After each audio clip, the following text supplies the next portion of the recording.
Assalamualaikum warahmatullahi wabarakatuh. Assalatu wassalamu ala rasulillah wa ala alihi wa sahbihi wa man wala amma ba'du. Para santri sekalian yang semoga senantiasa dirahmati Allah subhanahu wa ta'ala. Alhamdulillah, apa kabar antum semua? Semoga Allah senantiasa memberikan kesehatan dan keafiatan kepada antum semua, terutama untuk bisa menerima pelajaran pada pagi hari ini. Pada pertemuan yang kedua ini kita akan membahas kelanjutan dari pembahasan kita pada pertemuan pertama, yakni tentang protista, yaitu kingdom eukariotik ya, yang tidak bisa dimasukkan ke dalam tumbuhan, tidak bisa dimasukkan dalam hewan, ataupun tidak juga bisa dimasukkan dalam jamur ya, karena beberapa sifatnya.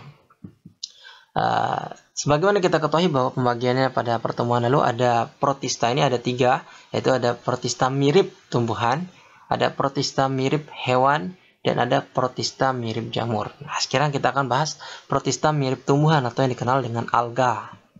Tujuan pembelajaran kita yakni diharapkan kepada antum peserta didik bisa memahami ciri-ciri, klasifikasi, dan peranan protista mirip tumbuhan atau alga.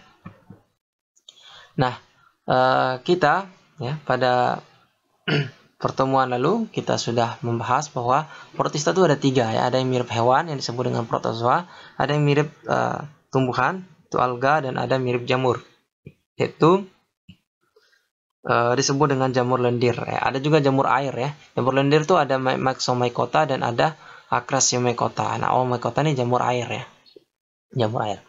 Nah, kemudian pada pertemuan kali ini kita akan membahas alga ya dulu, di mana alga itu akan dibagi lagi menjadi 7 film.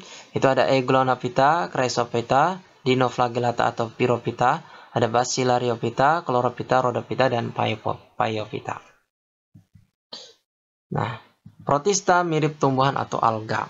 Alga termasuk kingdom protista, bukan kingdom plantae atau tumbuhan. Kenapa? Karena memiliki ciri-ciri yang ciri tubuh yang tersusun dari satu sel ya. Ada yang satu sel, ada yang banyak sel, ada yang uniselular dan ada yang multiselular, dan tidak berdiferensiasi membentuk jaringan khusus. Kalau pada tumbuhan dia akan berbentuk jaringan khusus ya, dia akan berdiferensiasi ya menjadi lapisan-lapisan jaringan yang lebih canggih, lebih kompleks ya. Nah, kalau alga tidak ya, alga tidak, dia jaringannya sederhana. Nah, kemudian alga bersifat autotrof. Autotrof berarti bisa melakukan proses fotosintesis karena memiliki pigmen warna. Pigmen warnanya banyak ya, terutama ada klorofil di dalamnya, sehingga bisa berperan dalam proses fotosintesis. Ciri-ciri dan klasifikasi protista mirip tumbuhan atau alga. Jadi ada 7 film alga ya, berdasarkan dominansi pigmennya. Jadi film alga itu dibagi berdasarkan warnanya. Jadi ada Eglonaphyta, ada Pyrophyta, ada Bacillariophyta, ada Chrysophyta, ada Phaeophyta, ada Rhodophyta, dan ada Chlorophyta. Nah, ini adalah 7 film dari protista mirip tumbuhan dengan pigmen warnanya. Kalau Eglonaphyta warnanya hijau ya, sama dengan Chlorophyta. Ya, jadi Chlorophyta ini gampang dihafal karena mudah diingat ya, klorofil ya. Klorofil warnanya hijau ya. Sama Eglonaphyta warnanya hijau. Kenapa? Karena yang paling dominan adalah klorofil. Ada juga karoten dan xanthophyllnya. Kalau karoten biasanya warnanya merah ya, dia memberikan warna merah. Kalau xanthophyll memberikan warna kecoklatan. Namun yang paling banyak yang dominan di sini pada Eglonaphyta adalah klorofilnya ya. Kemudian cadang makanannya adalah paramilum ya, jadi sejenis amilum ya atau karbohidrat. Kemudian penyusun dinding selnya tanpa dinding sel. Jadi Eglonaphyta ini ya satu-satunya protista ya atau alga yang tidak memiliki dinding sel ya. Alga yang tidak memiliki dinding sel. Ya. Nah, ini juga yang menjadi ciri khas dari kenapa dia dikeluarkan dari kingdom hewan atau kingdom tumbuhan. Karena kingdom hewan dan tumbuhan itu pertama syaratnya harus bersel banyak. Ya.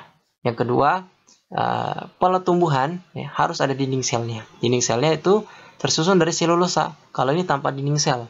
berarti dia bukan tumbuhan maupun bukan hewan. Nah, habitatnya umumnya ada di air tawar. Kemudian Pyrophyta ya. Pyrophyta ini dikenal dengan alga api atau Dinoflagellata.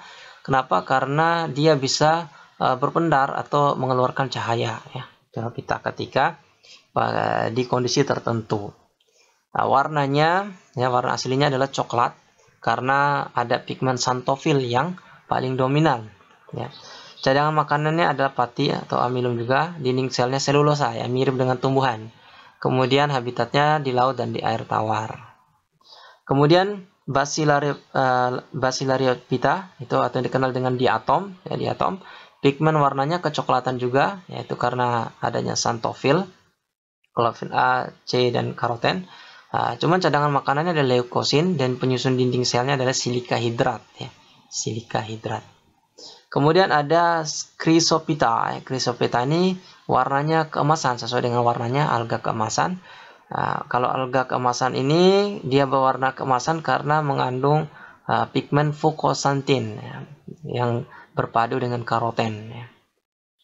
Cadangan makanan adalah leukosin dan laminarin, penyusun dinding selnya juga silika, dan habitatnya sebagian besar di laut dan di air tawar. Ada Phaeophyta, alga coklat ya. Sesuai dengan nama coklat berarti xanthophyll yang paling dominan ya, dominan. Kemudian cadangan makanannya adalah laminarin ya. Nah, ini yang menjadi pembeda dengan yang lainnya. Dia memiliki dinding sel itu matriks selulosa dan asam alginat. Asam alginat ini biasanya dipakai sebagai pengental ya pada produksi produksi farmasi, ya, produksi makanan dan lain sebagainya. Habitat pantai, laut, dan di air tawar. Dan kemudian ada Rhodophyta red ya, warnanya merah ya. Kemerahan karena karoten yang paling dominan dari pigmen warnanya. Cadangan makanannya adalah pati, penyusun dinding selnya adalah matriks selulosa dan asam alginat, sama dengan Phaeophyta ya.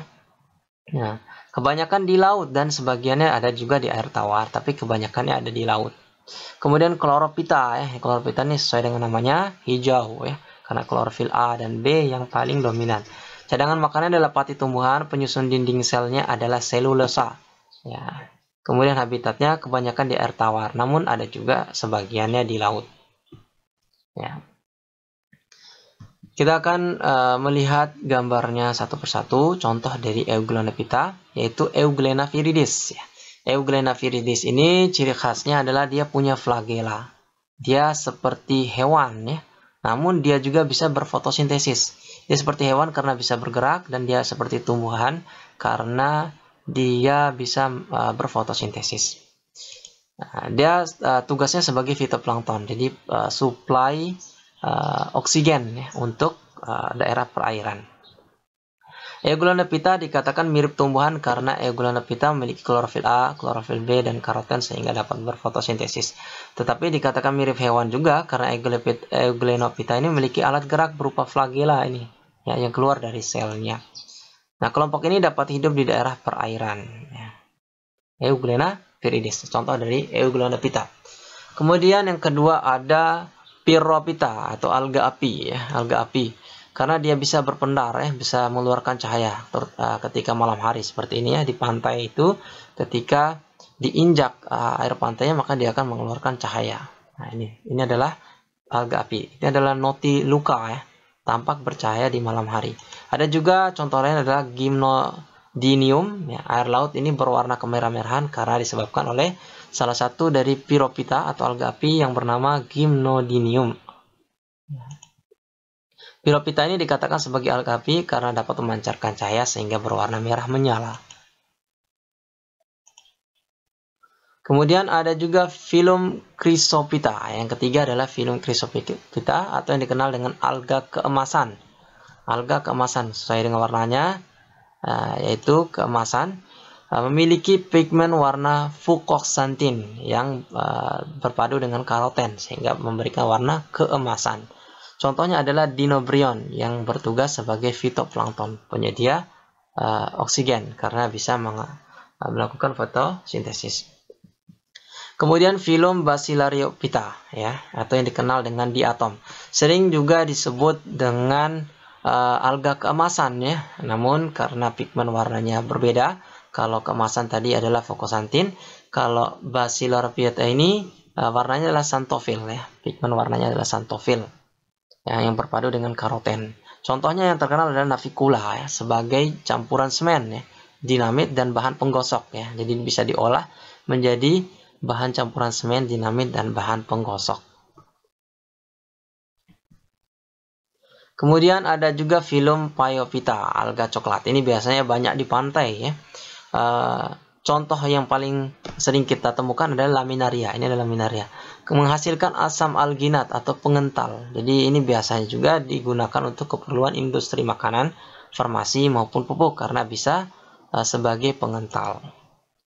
Kemudian yang berikutnya adalah filum Rhodophyta atau yang dikenal dengan alga merah ya. Rhodophyta alga merah. Pigmen warnanya yang paling dominan adalah karoten ya, karoten. Yang paling terkenal yaitu adalah contohnya adalah Eucheuma spinosum. Eucheuma spinosum dia bisa digunakan sebagai bahan pembuatan agar-agar. Kita kenalnya dengan rumput laut ya. Eucheuma spinosum, bahan pembuatan agar-agar. Kemudian yang berikutnya ya, yang terakhir adalah filum Chlorophyta atau alga hijau.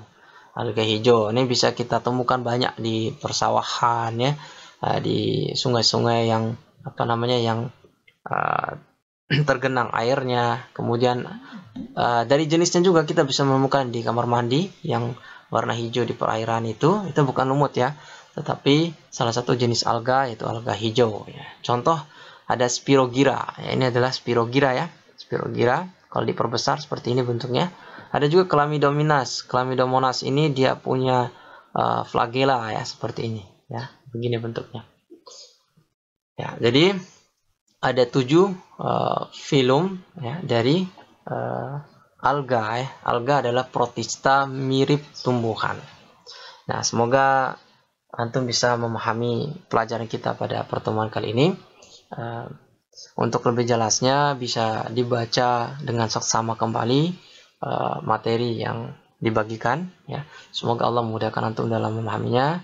Kita akhiri. Assalamualaikum warahmatullahi wabarakatuh.